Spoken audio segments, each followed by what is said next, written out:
भारत और बांग्लादेश, हमारे रिश्ते बहुत तेजी से बदल रहे हैं। आखिर हो क्या रहा है? आइए इस पूरी कहानी को समझते हैं। ये कोई अखबार की हेडलाइन नहीं है, ये एक हकीकत है। बांग्लादेश के मायमनसिंह में हुई एक ऐसी घटना जो रूह कंपा दे। दीपू दास, उस पर ईशा निंदा का मतलब ब्लेस्फेमी का एक झूठा आरोप लगाया गया और एक भीड़ ने उसे मार डाला। सोचिए, ये घटना सिर्फ एक घटना नहीं है, बल्कि ये उस बड़े और खतरनाक पैटर्न की एक झलक है जो आज पूरे बांग्लादेश में दिख रहा है। तो बांग्लादेश में हो क्या रहा है? असल में बांग्लादेश आज एक दोहरे संकट से जूझ रहा है। मतलब एक प्रॉब्लम नहीं, दो प्रॉब्लम है। एक तरफ तो देश के अंदर जो हिंदू माइनॉरिटी है उन पर हमले बढ़ रहे हैं, और दूसरी तरफ यही कट्टरपंथी ताकतें अब खुलकर ओपनली भारत को धमकी दे रही हैं। और बात यह है कि ये दोनों संकट अलग अलग नहीं है, ये एक दूसरे से बहुत गहराई से जुड़े हुए हैं। अब देखिए ये दोनों मुद्दे कैसे जुड़े हैं, समझिए इसको। जो कट्टरता दीपू दास जैसे बेगुनाह लोगों की जान ले रही है ना, ठीक वही कट्टरपंथी ताकतें अब ढाका में इंडियन हाई कमीशन को, हमारे दूतावास को निशाना बनाने की धमकी दे रही हैं। इसका मतलब क्या हुआ? मतलब साफ है, जो जहर देश के अंदर फैल रहा था वो अब बॉर्डर पार करके भारत के लिए एक सीधा खतरा बन गया है। अच्छा, हो सकता है कि लगे कि दीपू दास की हत्या एक अकेली आइसोलेटेड घटना हो, पर ऐसा बिल्कुल नहीं है। चलिए कुछ नंबर्स देखते हैं, कुछ आंकड़े देखते हैं, क्योंकि ये नंबर्स इस खतरे की असली गहराई को दिखाते हैं और ये बताते हैं कि ये कोई नई चीज नहीं है, बल्कि एक लंबे समय से चली आ रही बहुत ही खतरनाक ट्रेंड का हिस्सा है। ये जो आप देख रहे हैं ना, ये सच में चौंकाने वाला है। जरा सोचिए, 1947 में जब बांग्लादेश पूर्वी पाकिस्तान था, तब वहां हिंदू आबादी करीब 22% थी। 22%। और आज ये आंकड़ा घटकर सिर्फ 8% रह गया है। ये जो इतनी बड़ी गिरावट है, ये अपने आप में दशकों से चले आ रहे उत्पीड़न और पलायन की एक दर्दनाक कहानी कहती है।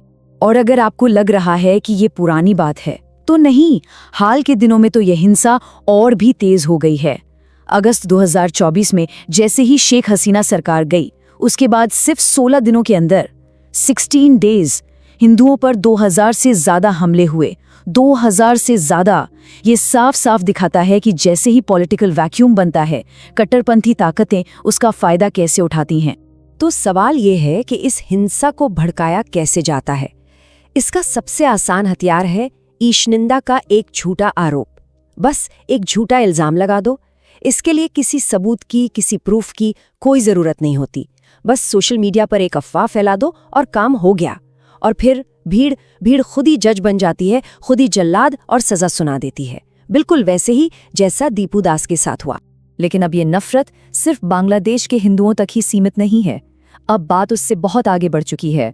अब यही कट्टरपंथी नेता खुले मन से, ओपनली भारत को निशाना बना रहे हैं। मतलब जो धार्मिक कट्टरता थी, वो अब एक जियोपॉलिटिकल खतरा, एक भू राजनीतिक खतरा बन चुकी है।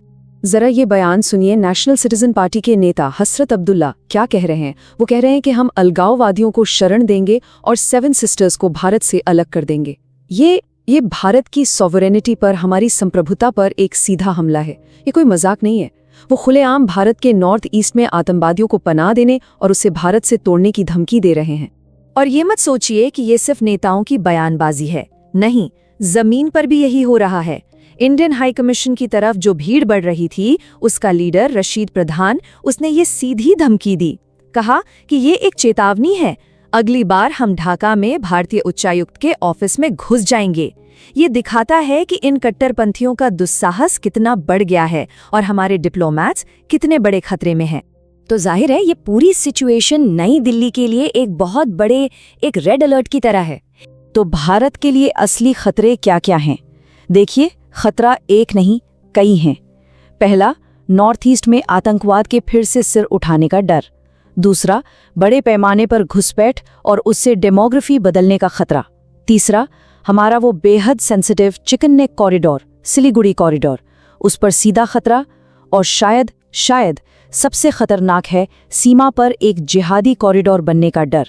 और इन सब के ऊपर बांग्लादेश का चीन और पाकिस्तान की तरफ जो झुकाव बढ़ रहा है, वो इस पूरी सिचुएशन को और भी ज्यादा विस्फोटक बना देता है। तो अगर हम पूरी बात को समेटें तो कहानी ये है कि बांग्लादेश एक दोस्ताना पड़ोसी से अब एक बहुत बड़ी सुरक्षा चुनौती बन चुका है। और भारत के लिए ये एक ऐसा मोड़ है, एक ऐसा चौराहा है जहां उसे अपनी पूरी बांग्लादेश पॉलिसी पर दोबारा सोचने की जरूरत है। और अब ये मामला सिर्फ सरकार या डिप्लोमैट्स तक ही सीमित नहीं है।